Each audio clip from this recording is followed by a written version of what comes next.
মজার একটি ব্যাপার দেখুন, গরু কিন্তু দুধ দেয় না, আমরা জোর করে নিয়ে নেই। গাধাও বোঝা বহন করে না, আমরা জোর করে তার পিঠে চাপিয়ে দিই। বনের বাঘও তো দুধ দেয়, আমরা কেউই তা সংগ্রহ করতে যাই না, কিংবা সিংহের পিঠে আমাদের বোঝা উঠিয়ে দেই না।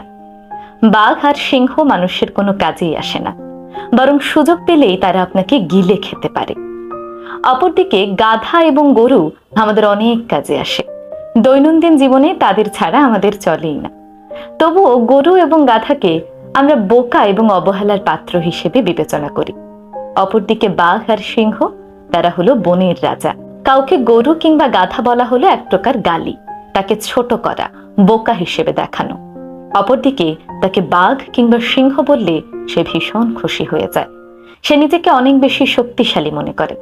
ভাবার বিষয় কিন্তু এখানেই, যারা সব সময় প্রতিনিয়ত মানুষের উপকার করে যাচ্ছে